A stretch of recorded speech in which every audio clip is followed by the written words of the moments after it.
Welcome to Are You Awake? With Dr. Guldaal Kaba. When we can become clear and can state our intentions in our lives with this clarity, the world changes. The intention of our show is to change the world, a step and a show at a time. The world, through each individual, is changed for the better and transformed with awareness, attention, and intention. These shows are offered to you, any of you that are reaching out, so that you may find what you're looking for, answers, paths, teachers, and most importantly, to learn to listen to the call of your soul. Our topics, guests, and input from you, our audience, are meant to stimulate thought, encourage growth and healing, to teach and inspire, to open the door and to open hearts. We know this will change the world. Now please welcome Dr. Guldaal. Hello everyone, welcome to Are You Awake? And this is Dr. Guldaal Kaba, always asking you the question to make sure you ask yourself if you're awake today, if your consciousness is open and aware, and are you paying attention to yourself, your inner self, and your outward self. Today is December 1st, 2011, World's AIDS Day. 30 years after the crisis began, AIDS is still an issue. People are dying every day, and now it's the younger population, it's the children who are contracting the HIV virus. Today we have Dr. Jennifer Tiffany. Dr. Tiffany directs the HIV Education Project at Cornell University, Family Life Development Center. She's also the lead author of Talking with Kids about HIV/AIDS. Jennifer, Dr. Tiffany, we are so glad you're here. Welcome. I'm really pleased to be with you today. I'm, however, going to have to make a couple of updates to the introduction because we've gone through a couple of changes at Cornell, which are really positive. Oh, wonderful. Please do. We have broadened the name of the project from the HIV Education Project to the HIV Risk Reduction Research and Education Project, which really is catching up on, the reality of the work that we've done at Cornell since 1989. And also recently, the Family Life Development Center has combined with another center at Cornell to form the Bronfenbrenner Center for Translational Research. And my official title in that center at this point is Director of Outreach and Community Engagement, as well as, continuing to be Director of the HIV Risk Reduction Research and Education work. So it's a very exciting time, and it's important to kind of have these moments of reevaluation and kind of putting things together in a new constellation because, as you said, the crisis continues. AIDS was first recognized 30 years ago. It continues to be a global and local crisis today. So really pleased to talk with you about it. Well, thank you, so am I. And many of my listeners know that between the years 1991 and 2001, I ran an AIDS support group in Toledo, Ohio. One of my closest friends died in 1991 from AIDS, and he was diagnosed in 1986. So from about 1986 to that time, AIDS was a huge part of my life. That's back when, PCP and Kaposi sarcoma, and people were so sick and dying so quickly. And we had no idea what we were doing. God knows I had no idea what I was doing. But there I was every week for 2 hours a week, spending time, going to the hospital, holding hands, going to funerals, doing that whole process when people were dying so rapidly. Do you remember those days? I remember those days acutely.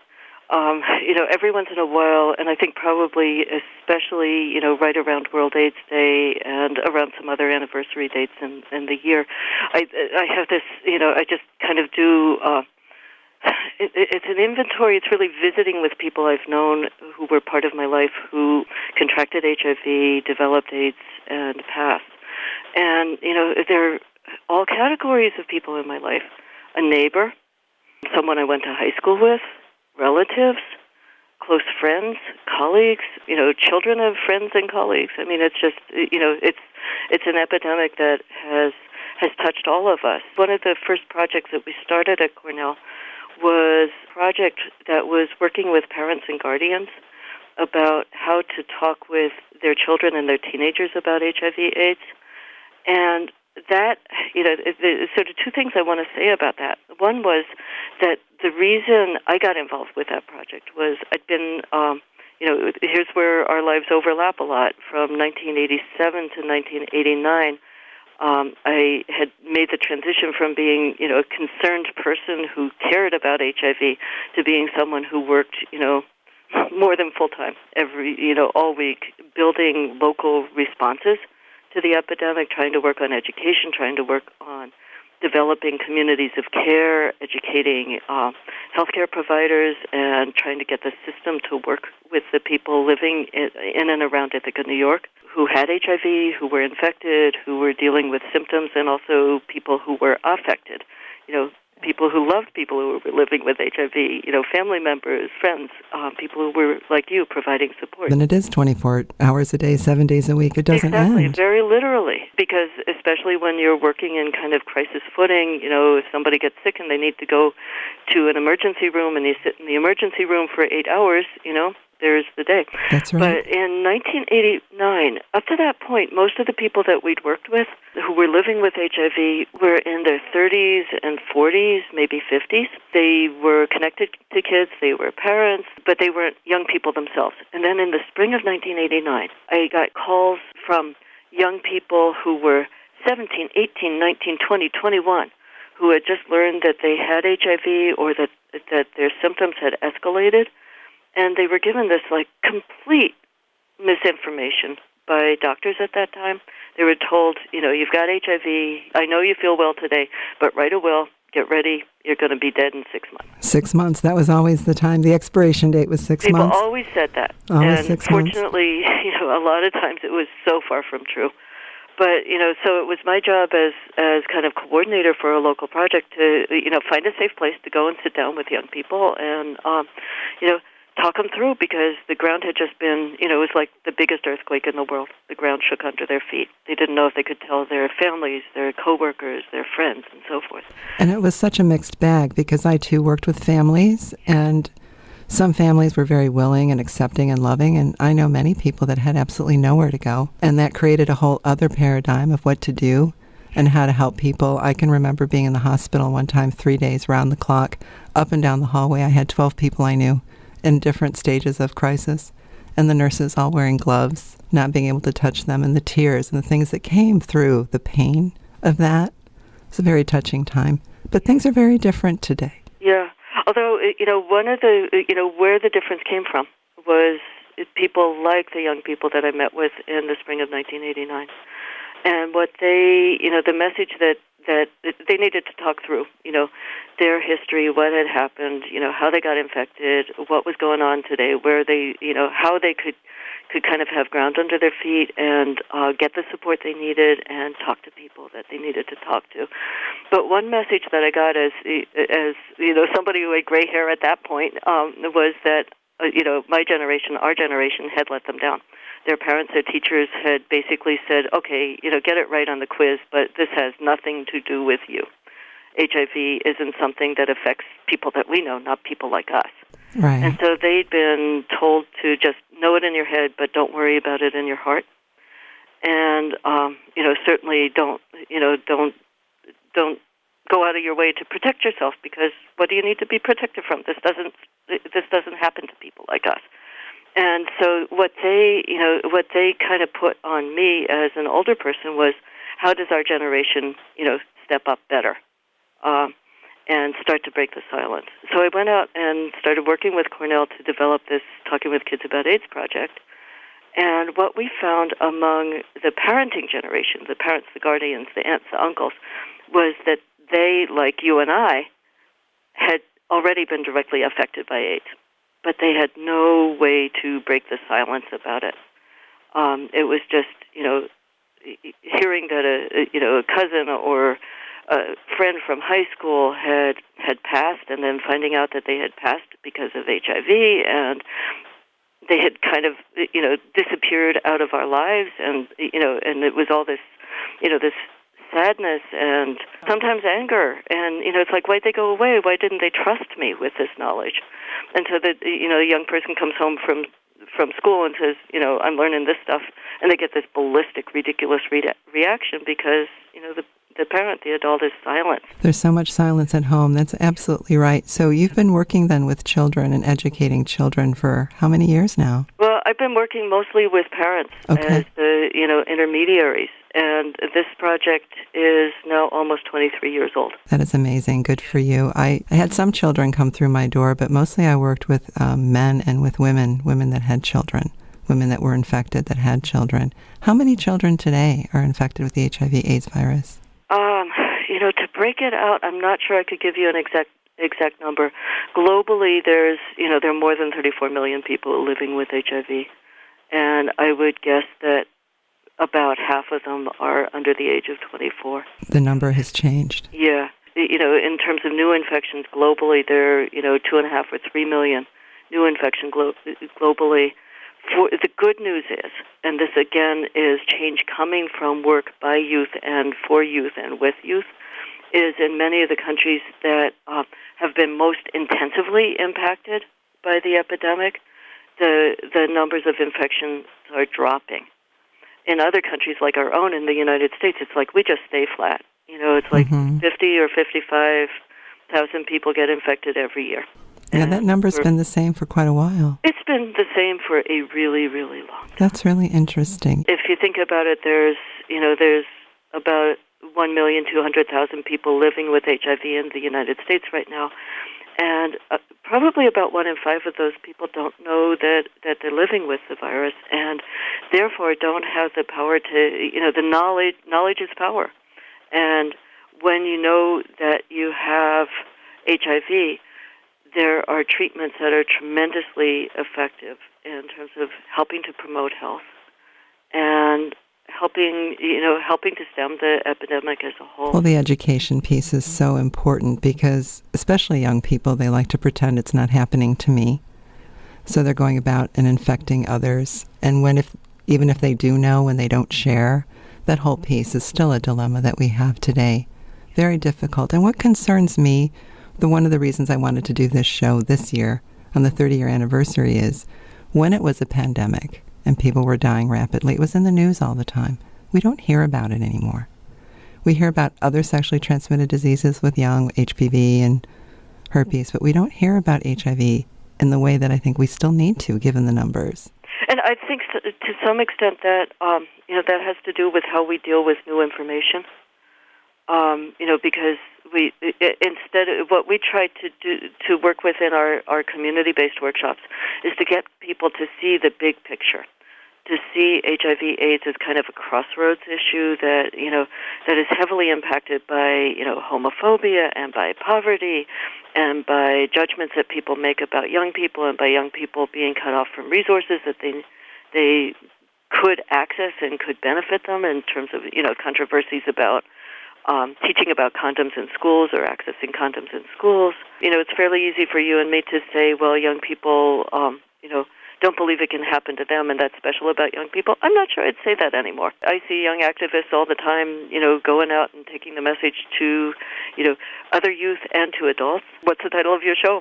Are you awake? It's opening our eyes and seeing what's going on. Exactly. Again, another reason why, as we were saying, we want to do this show this year, this time. Right. Because the media isn't giving it attention. Yet at the same time, it is different. There was a time when I was directly working when it was a crisis. It was about helping people find meaning and to live and die in that meaning. Yes. And now it's a crossroads issue, to use your language. And it's about how do I live with something that could infect others, have to take all kinds of medication. But how can I live? It's a living, almost a chronic style disease. So that type of education is so crucial. Yeah. And you're doing such beautiful work, and we do need to help the young teach us because I think they're better at it right now. I think one of the things that you're in an incredible place to work on is just how people see knowledge, how people see news. Probably about 600,000 people in the United States have died since the epidemic began. That's an incredible number. Yeah, and globally, it's still millions of people are dying every year. It's something like almost 2 million people died last year. 2 million, yeah, that's the number I know. Yeah. On the other hand, HIV isn't the only issue that kind of threatens our lives and gives us the opportunity to take hold and do things anew. It's seeing the connections between HIV and malaria and working to treat malaria and to find, vaccines for it can actually help to reduce the impact of the HIV epidemic. If you remember Jonathan Mann, who was just an incredible person working on in World AIDS, he always said that one of the fundamental things that we need to do to stop this epidemic is to make sure that there's universal elementary education for girls globally. Absolutely. So sort of seizing hold of those things and, keeping your eye on all of the prizes, keeping your eye on living day to day, even in the late stages of AIDS, which I know you have walked that walk and help people to find new life in the process of letting go of being alive, finding connections with, family and loved ones in those circumstances, even when those connections were, were frayed and were really difficult, up to that, that moment when suddenly things fall into a new constellation. And you've just touched on so many beautiful topics. I'd like us to come back and make sure we touch on those, how to continue to create meaning and purpose, and how to take that meaning and purpose and educate more people, more girls especially. We'll be right back. Thank you.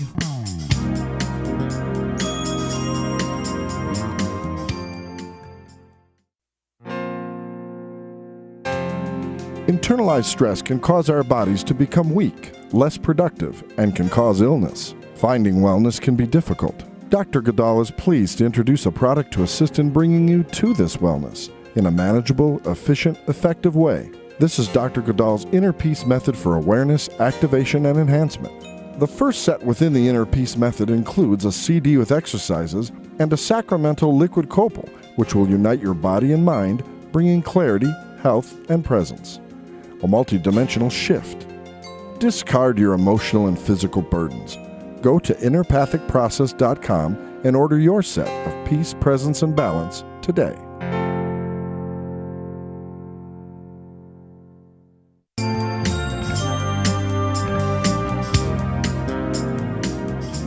Welcome, everybody. We are with Dr. Jennifer Tiffany talking about World AIDS Day and the AIDS crisis over the last 30 years.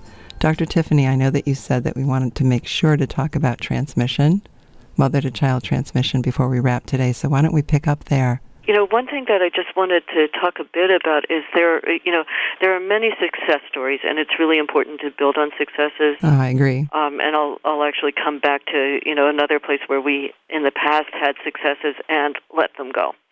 But right now, I just wanted to share with you some ideas, and actually a global initiative to basically eliminate new HIV infections among children, among newborns, and also to promote women's health. As you probably know, there are lots of interventions that, if I'm living with HIV and I'm pregnant, being able to access antiretroviral therapies can really help my health, and also can reduce the risk that I'll transmit the HIV to my newborn. There are public health interventions, for example, in France, that by working with mothers and strong perinatal care and strong labor and delivery care, they've actually managed to get the transmission rate down to 0. Oh, wow. That's amazing. And I remember the days when it was, 25% here. I do too. So it's, that's a really, really important initiative. The United Nations and global partners are aiming to do is to take those success stories that have happened in places like France and just make sure that they're happening everywhere globally. And their hope and I think this is a realistic hope if we lean into it, is to eliminate new HIV infections among children by the year 2015. Isn't that what this year's World AIDS Day is about? It's one of the major focuses. That's what I thought. It's realistic, it's achievable, and it's something that people, across all levels of government and community can agree on, that this is important. It is very important, especially now that we have the information. And like you said, building on strengths is just crucial. When I wrote my doctoral dissertation, I did a qualitative study on women living with HIV/AIDS and how they made meaning of their lives. And, it was just an incredible piece of work, but it's so different today. And it's important to talk about that. The strengths are there. We can stop transmission. People can have wonderful, strong lives, and the more education we have, the more people like yourself continuing to be out there in the trenches. That's just a wonderful thing. And so this information is wonderful. We have a few more minutes, Dr. Tiffany. Are there any things that you'd like to make sure our listeners know about before we wrap up today? Well, one thing that I'd like folks to, to kind of bear in mind is that there was another, kind of amazing success story here in the United States early on in the epidemic. And that was the work that gay and bisexual men did to reduce the risk of HIV transmission, in their communities. And it was really a matter of person to person, really taking to heart that this is a real epidemic. It has real consequences, whether that means, a life of having to take a whole bunch of different drugs or, a life that is foreshortened and that is lost. Well, I can remember those days, Dr. Tiffany. Do you remember people would walk through the gay bars? I was one of those people with giant fish bowls of condoms. Exactly. And there are places where that's still happening, but we've really, the young people that are especially at risk of becoming infected with HIV are often young men who have sex with men, and often especially young men who are African American or Latino. And I worry that we have slipped back from the days where people were given reason to be proud of who they were and to take to heart that who they were was worth respecting and worth taking care of. So we see young heterosexual women, young gay men, being tremendously still at risk of HIV infection and of other sexually transmitted infections. And I just, I really hope through things like World AIDS Day and, through times when we remember and we remember the losses, that we also remember the strong approaches, the community-based approaches, the approaches that gave people a sense of themselves, a sense that their lives were valuable and worth living, and that they themselves were worth protecting and respecting, and that their partners were worth protecting and respecting. I hear a lot of messages still in the media that are really, homophobic, that are really, I guess I have to say anti-youth. And I worry about those because I feel like taking away people's voices and people's sense of self-respect and sense of being valued members of the community just, gets behind this epidemic, gives it a push, enhances it. And we really need to build on our strengths and stem this epidemic. Dr. Tiffany, we are going to wrap right there. The passion and the intensity and the beauty with which you just described that. I have chills. I have goosebumps everywhere. Thank you so much. I totally agree with you. Honoring who we are, honoring each and every person, and helping each other honor each other. You've just said it so beautifully. I want to thank you so much for being here today on World AIDS Day, sharing your message, and thank you so much for your work. You honor all of us. I am so honored to be with you today. Thank you so much for listening to my show, Are You Awake? Remember to ask yourself that question each day. Am I awake? Do I have an awakened consciousness? It is, after all, the only way to find joy, bliss, vitality, and wellness. And as we close our show, remember, open your heart, open your crown, take a deep breath, listen. You never know what you're going to hear. Please stay tuned for Dr. Goldal's healing exercise and visit innerpathicprocess.com.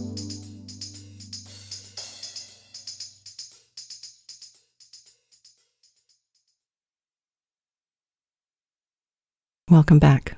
Today we are honoring all the fallen soldiers who have lost their lives to HIV/AIDS all around the world. Millions and millions of people who have lost their life to this disease, and so many millions still living in this world who have contracted the disease and who are still contracting the disease. I would like our exercise today to be a moment where we take a deep breath, open our crown, open our heart, and have a moment of silence for anyone we know who may have lost their life to HIV/AIDS, or anyone we know who's a fallen soldier of something who died way before their time, so that we can honor their passing and honor our living, so that we can honor each other and self more fully, more freely. I invite you now to take a deep breath, open your crown, open your heart, and on the exhale, have a moment of silence and memory.